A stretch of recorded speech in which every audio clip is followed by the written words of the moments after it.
September 19th, 1356. The fields outside Poitiers, France, shimmer under a pale morning haze. Dust clings to the air. The distant clang of armor breaks the silence. Two armies face each other, one confident, glittering, proud, the other outnumbered, exhausted, yet determined to survive. It's been 10 years since Crécy, 10 years since English archers and disciplined tactics humiliated French chivalry and shattered the illusion of knightly invincibility.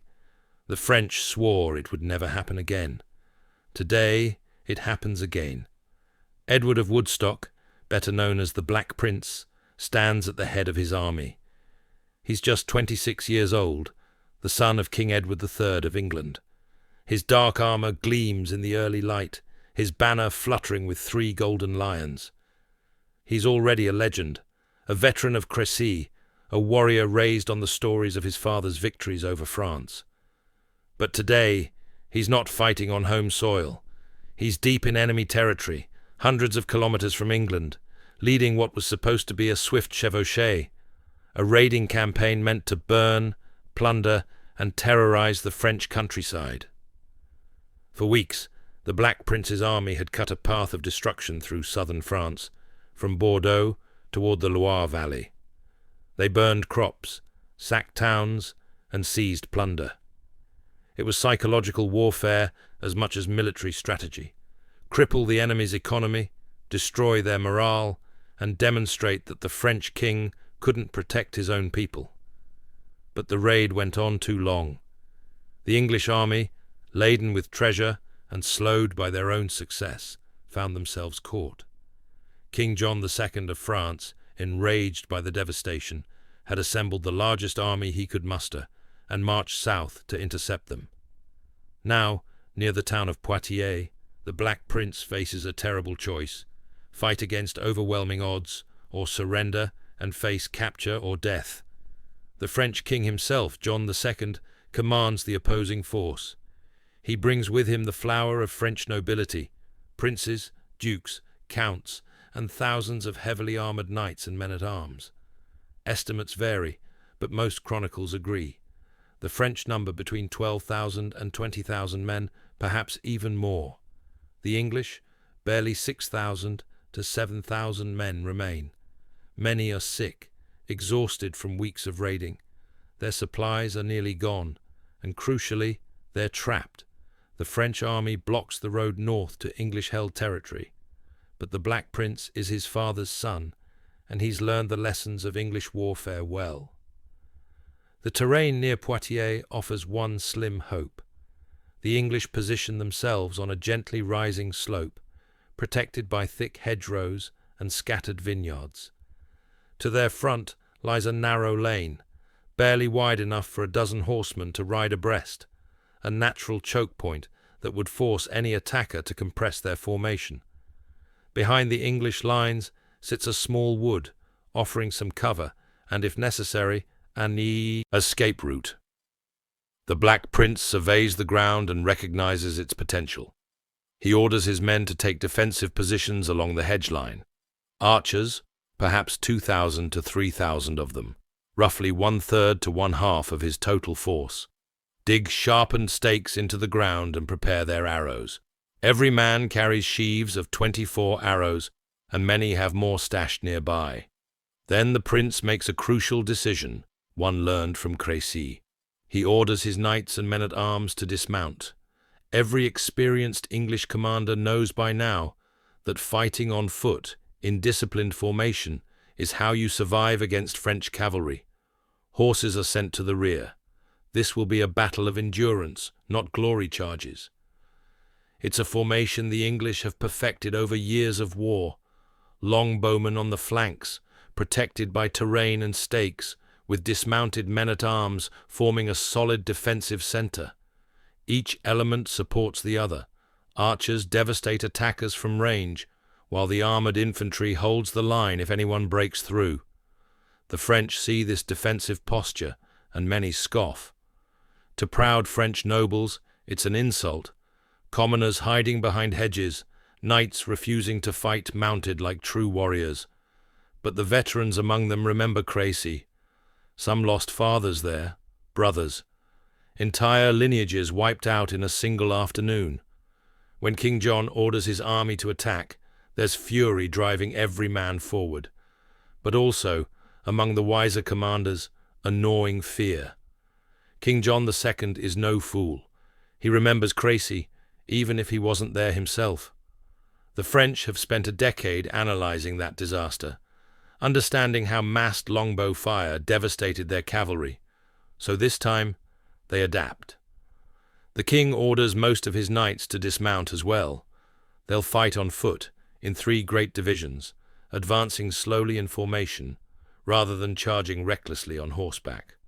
Only a vanguard of mounted knights will lead the assault, meant to test the English defences and disrupt their archers. It's a sound strategy, at least in theory. Dismounted knights in heavy armour, advancing steadily, should be able to weather arrow fire better than galloping cavalry. And if they reach the English lines, their superior numbers should overwhelm the defenders. But theory and reality are different things, especially when terrain, exhaustion, and English discipline enter the equation. Before the fighting starts, there's a final attempt at diplomacy. The morning of September 19th sees frantic negotiations. Papal legates, representatives of Pope Innocent VI, shuttle between the two armies, desperately trying to broker a peace.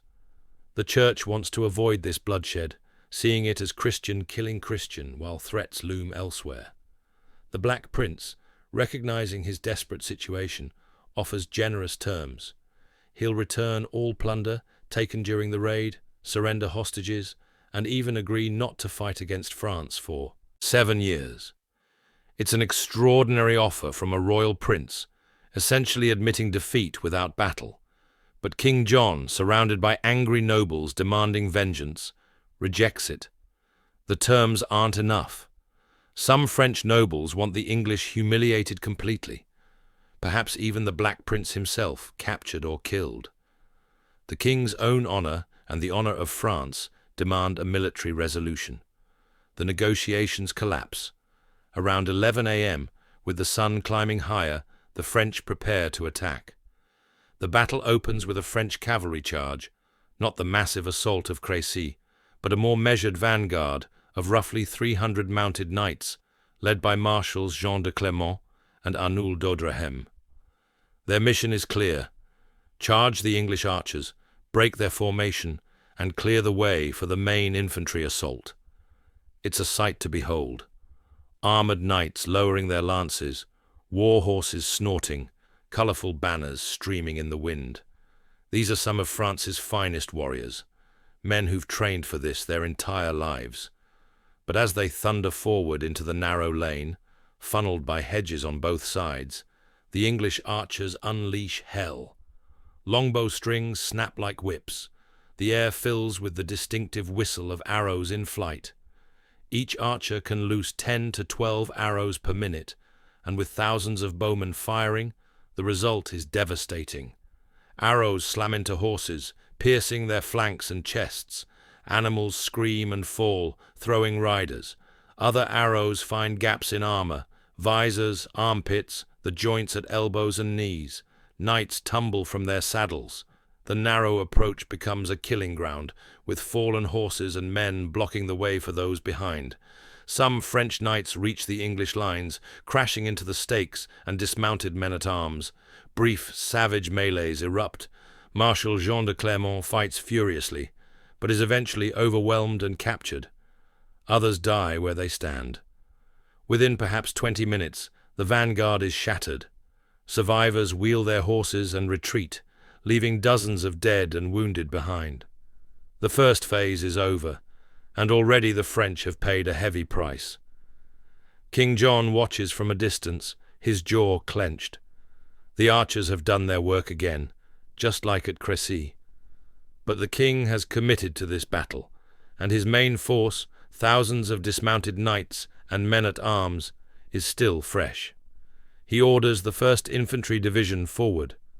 Now the battle enters its second phase, and it looks very different from Crécy. The French advance on foot, in formation, shields raised. They move slowly, deliberately, conserving their strength. Leading them is the Dauphin Charles, the king's eldest son, just 18 years old, and commanding his first major battle.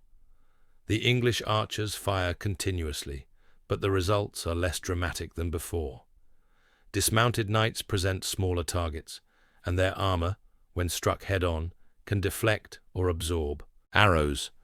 Men fall, certainly, but the French formation holds together, grinding forward step by step. The narrow front works against both sides now. The French can't bring their numerical superiority to bear. Only so many men can fight in the compressed space between the hedges.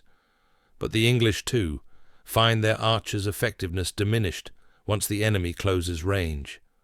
As the French near the English lines, the archers exhaust their arrows.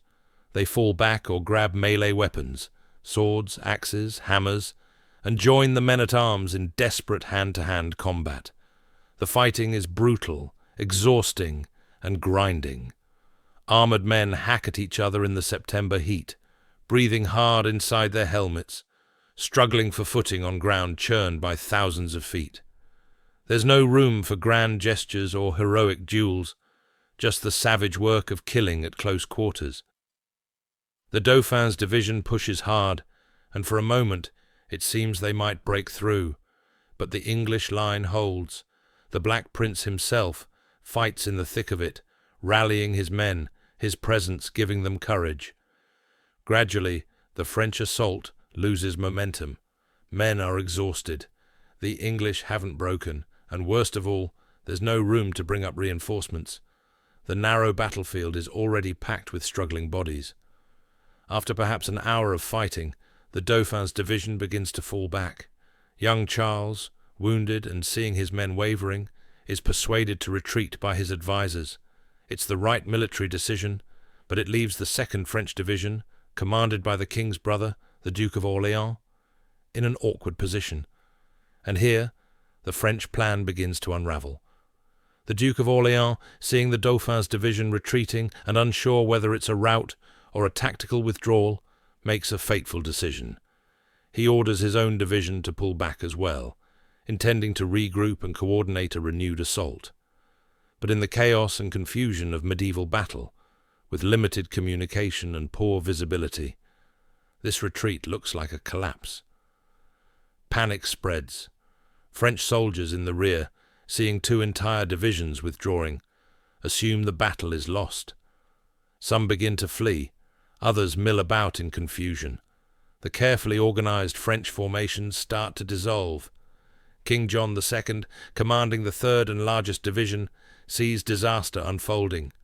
Rather than retreat, he orders his men forward immediately, both to salvage the situation and to prevent a complete rout. But now, the French attack has lost all cohesion. Instead of 3 coordinated divisions, the king advances with only his own force, and even that formation is disrupted by fleeing soldiers from the earlier divisions. The English, meanwhile, have caught their breath. They've resupplied arrows from the dead, tended their wounded, and reorganized their lines. And the Black Prince, seeing the French in disarray, recognizes his moment. He orders a counterattack. The English surge forward, led by the Black Prince and his household knights, but more crucially, a mounted reserve, perhaps 200 to 300 cavalry, under the command of Jean de Grailly, the Captal de Buch, has been hidden in the woods behind the English lines. Now they strike. De Grailly's force circles around and slams into the French left flank and rear, emerging from an unexpected direction. It's not a huge force, but in the confusion and exhaustion of the moment, it's enough to cause panic. The French soldiers, already shaken by the earlier retreats, suddenly find themselves attacked from multiple directions. The psychological impact is devastating. Men who might have stood firm in a direct fight break and run when attacked from behind. The French formation collapses entirely. What was once a proud, organized army becomes a mass of desperate men trying to escape. Some flee toward Poitiers, others scatter into the countryside. Many simply drop their weapons and surrender, hoping for ransom rather than death. But King John II refuses to flee. Surrounded by his youngest son, Philip, just 14 years old, and his most loyal household knights, King John fights on. It's a scene that will echo through French history. The King of France, standing in the middle of a lost battle, refusing to abandon his honor even as his army disintegrates around him. Young Philip stays by his father's side, shouting warnings. "Father, guard left! Father, guard right!" The boy fights with desperate courage, trying to protect his father from the English closing in. Contemporary chroniclers describe King John fighting like a lion, his sword rising and falling, cutting down attackers. But there's nowhere to retreat to, and the English encircle him, pressing closer. The king is not killed. His value as a prisoner is far too great. Instead, multiple English knights and soldiers surge forward, all trying to claim the honor of capturing the King of France. There's even chaos among the English themselves, men arguing and pushing each other, each wanting to be the one to take such a valuable prize. Finally, a French exile fighting for the English, Denis de Maubec, manages to formally accept King John's surrender. The king hands over his glove, the symbolic gesture of submission. The Battle of Poitiers is over. As the sun sets on September 19th, the field outside Poitiers is littered with the dead and dying. French casualties number in the thousands. Estimates range from 2,000 to as many as 6,000 killed, with thousands more captured. Among the dead are some of France's greatest nobles, the Duke of Bourbon, the Count of Eu, and numerous other lords whose names had meant power and wealth. English losses are remarkably light, perhaps 300 to 400 killed, though exact figures are impossible to determine. But the true catastrophe isn't measured in bodies, it's measured in what happens next. King John II, the sovereign of France, is now a prisoner of England. His capture sends shockwaves across Europe. Never before in the 100 Years' War has a reigning monarch been taken captive in battle.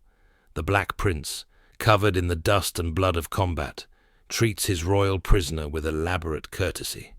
He serves the king at dinner that evening, refusing to sit at the same table, insisting that John is still a king despite his capture.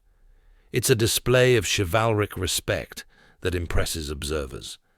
But it doesn't change the political reality. France is leaderless.